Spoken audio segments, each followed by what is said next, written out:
Bonjour à tous et bienvenue dans Voyons voir. Dans ce numéro, direction Vichy, au cœur des Puys d'Auvergne, pour plonger dans l'univers du thermalisme. Avec ses nombreux lacs et ses montagnes, notre région est la 3e région thermale de France, avec 25 stations dont certaines sont reconnues dans le monde entier. En juin 2017, la région a donc lancé un grand plan thermal pour accompagner leur développement et leur rénovation. L'occasion pour nous de revenir aux sources pour comprendre les bienfaits du thermalisme et découvrir nos stations du futur. Docteur Philippe Guérin, bonjour. Bonjour. Merci beaucoup de prendre le temps pour nous. On est au cœur de notre sujet, on va parler de thermalisme, c'est votre science, c'est votre art. Alors, avant de parler de ces soins que l'on peut faire avec l'eau, est-ce qu'on peut faire une présentation de ce lieu qui est historique et qui est gorgé de plein d'anecdotes? Où est-ce que nous sommes? Alors ici, nous sommes à l'établissement thermal des Dômes, qui est un des 2 établissements thermales purs de Vichy. Il y a les Dômes et Calou, et l'établissement thermal des Dômes est le plus ancien. 1903, son inauguration, il a été modifié à plusieurs reprises et il reçoit depuis cette époque nos curistes. Quelles sont les propriétés de cette eau? Pourquoi est-ce qu'il, naturellement, on vient ici faire des soins? Qu'est-ce qu'elle a de plus que les autres? Alors on a une eau merveilleuse.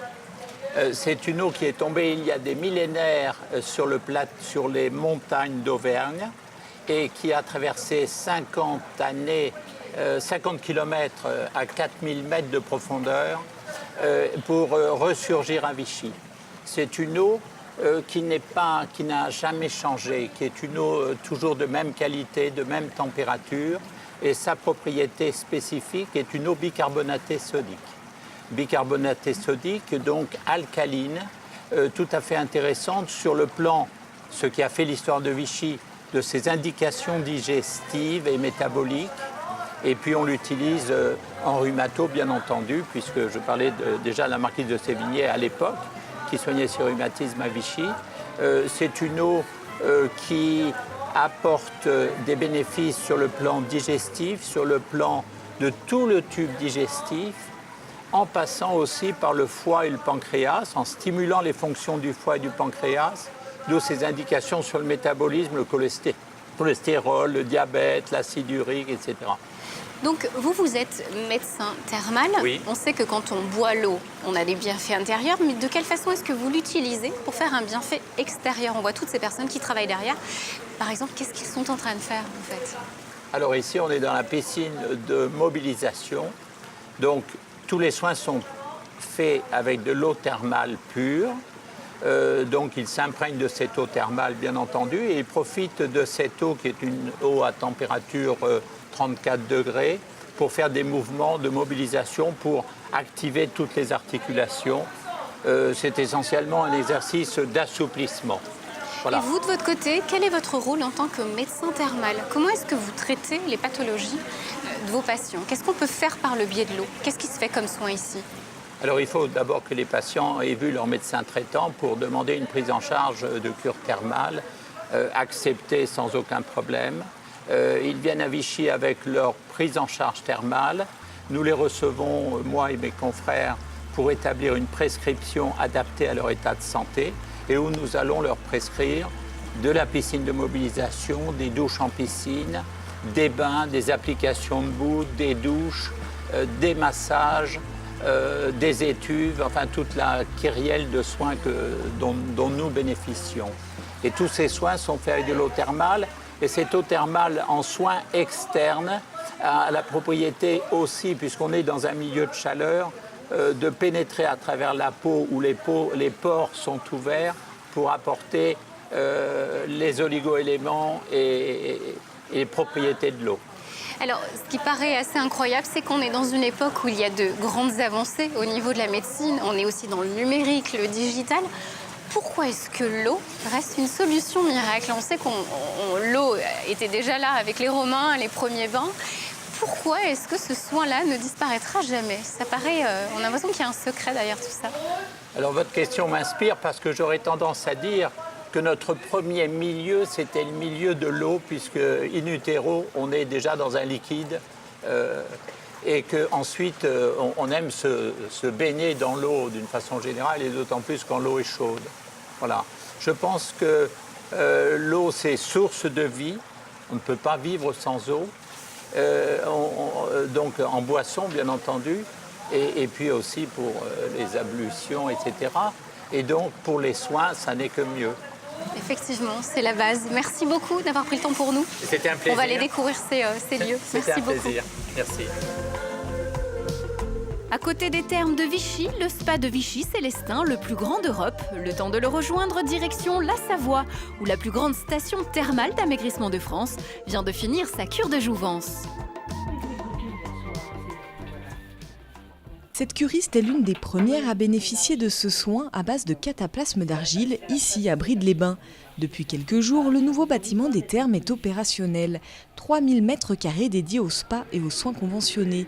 Certains soins ont ainsi été transférés de Salins à Brides-les-Bains. Les assurés sociaux ne sont pas uniquement des assurés sociaux, c'est des clients aujourd'hui. Ils ont des exigences, des attentes qui relèvent de clients et pas d'assurés sociaux. Donc c'est important de savoir évoluer. Nos thermes de Salins étaient anciens, ils étaient un petit peu trop vieux. On ne va pas parler de vétusté, mais ils étaient vraiment en fin de vie, à bout de souffle. Et c'était pour nous indispensable, si on entendait continuer notre développement, de réformer, de construire et de rénover l'existant. Donc on repart avec un nouvel outil pour une nouvelle période de développement potentiel. Un chantier de 15 millions d'euros financé par l'exploitant, la région à travers son grand plan thermal et le département. La structure est la première station thermale de l'amaigrissement en France avec 16 000 curistes chaque année. C'était un petit peu vieillot, donc ça permet aussi d'avoir un peu de nouveauté. Donc c'est très bien. Ça permet de stabiliser et puis je viens aussi soigner mes rhumatismes. Et je trouve que c'est un bienfait parce qu'à côté de chez moi, j'ai des thermes et je trouve que c'est moins efficace. Donc je sais pas, il y a peut-être l'air de la montagne qui y est pour beaucoup. Les 2400 m² supplémentaires ont permis la création de ces 2 nouvelles piscines thermales dédiées aux séances de mobilisation articulaire. Des ateliers et salles de conférence, des salles d'activité physique. Au plus fort de la saison, ce ne sont plus 1500 curistes qui pourront être accueillis ici, mais 1600. Le thermalisme s'est réinventé ces 10 dernières années, notamment en mettant en place des études de service médical rendu visant à démontrer l'efficacité de la cure thermale par rapport à la médecine de ville. La progression en termes d'activité est importante sur ces 10 dernières années. Cette progression intéresse donc à présent les investisseurs. Les pouvoirs politiques s'intéressent aussi au soutien de ces stations thermales qui sont dans l'économie locale des locomotives pour généralement des petites communes ou autres. 65% des curistes de Brides-les-Bains viennent soigner 2 pathologies simultanément, la surcharge pondérale et les rhumatismes. Ces travaux devraient permettre à la station savoyarde de maintenir son rang parmi les 15 premières stations thermales de France. Nous sommes de retour à Vichy, ville classée en avril 2017 destination numéro 1 du thermalisme au monde par le célèbre magazine économique américain Forbes. Pour justifier ce titre, ces journalistes ont pris en exemple le spa de Vichy-Célestin, 7500 m² sous coupole, 54 cabines de soins, un institut des fameux laboratoires de la marque et des soins du futur. Plongeons donc dans l'une des plus belles adresses thermales du monde. Anne Leroux, bonjour. Bonjour. Merci beaucoup de prendre le temps pour nous. On découvre un autre écrin par rapport à tout à l'heure. On est donc au spa Vichy-Célestin. Là, on a l'impression d'être dans un décor moderne et en même temps, on a tous les mots-clés, tous les codes d'un vrai spa. Mais qu'est-ce qui change réellement? Quels sont un petit peu les mots-clés de ce spa? Alors les mots-clés de ce spa, c'est à la fois toute notre histoire qui est liée bien sûr à l'eau thermale, notre eau thermale qu'on aime tant avec nos 9 sources dont vous avez parlé tout à l'heure, très riche en oligo-éléments et en minéraux. Donc ça c'est la base de notre métier et donc nous avons toujours nos soins signatures qui sont notre référence de soins, les douches de Vichy à 2 mains, à 4 mains, des enveloppements, notre trilogie de soins. Et bien sûr à cela on a disons raccroché des soins qui sont dans des nouvelles technologies, qui sont vraiment des soins phares actuellement, qui vont être attachés davantage à des soins antalgiques ou des soins qui vont être attachés aussi au sport. Voilà, donc on essaie à la fois d'avoir des soins qui sont comme l'enveloppement, un soin signature donc qui est très ancien avec notre boue thermale, qui va avoir un effet apaisant donc sur les rhumatismes, et en même temps on va avoir la technologie de la cryothérapie qui aura aussi un effet apaisant sur les rhumatismes ou sur les problèmes osseux. Donc 2 technologies complètement différentes mais qui ne s'opposent pas, qui se complètent. Alors on va faire un point sur les nouveautés, ce qu'il y a ici qu'il n'y a pas ailleurs. Cryothérapie, Je crois qu'il y a un sauna japonais. Est-ce qu'on peut en parler de tout ça? À quoi Bien ça sûr. sert? Alors la cryothérapie, donc on l'a depuis très peu de temps, ça fait 8 mois qu'elle est ici installée et ça marche très très bien. Ça a un effet donc antalgique, donc le froid, on va descendre entre moins 50 et moins 180 degrés. Le corps va simplement se défendre contre ce froid qui tout à coup l'attaque. Donc on va avoir une régénération cellulaire importante et donc un effet antalgique aussi très important sur les lombalgies, les tendinites, les rhumatismes, l'arthrose et également on l'utilise beaucoup en récupération, en préparation sportive. Voilà, on a un grand événement chaque année ici qui est l'Ironman, une compétition internationale qui vient fin août. On reçoit donc des athlètes du monde entier qui viennent ici et qui utilisent énormément donc la cryothérapie. On leur fait un programme spécifique, préparation et récupération donc de cette épreuve qui est quand même énorme. Alors d'où viennent ces nouveaux programmes? Où est-ce qu'on va chercher toutes ces nouveautés pour créer la surprise? On est dans un secteur aujourd'hui qui est à la fois du thermalisme et du bien-être, qui est sans arrêt en pleine expansion. Et si on ne se remet pas en question, effectivement, en allant chercher cette nouvelle technologie, on est un petit peu appelé à mourir. Donc c'est vrai que nous, on a la chance d'être ici dans le plus grand spa d'Europe. On a 7500 m², 54 cabines de soins, donc c'est assez énorme. Et tout ça, c'est quand même dans notre belle région Auvergne-Rhône-Alpes. Donc on en est très fiers. Et puis on a de plus en plus, évidemment, de nos clients lyonnais qui viennent, juste à 2 heures. Donc c'est un endroit qui est complètement atypique. Comme je vous dis, c'est le seul en Europe d'être aussi grand. Et on a adapté donc tout ce modernisme à notre histoire de l'eau thermale. Et c'est ce qui plaît aujourd'hui. C'est vrai qu'il y a toute la partie de thalassothérapie, donc qui est à l'eau de mer, qui est importante. Et puis nous, on fait aussi des soins donc avec l'eau thermale qui sont importants, mais qu'on adapte aussi à une clientèle qui demande un petit peu plus à monter en gamme. Alors justement, un point sur cette clientèle, d'où vient-elle?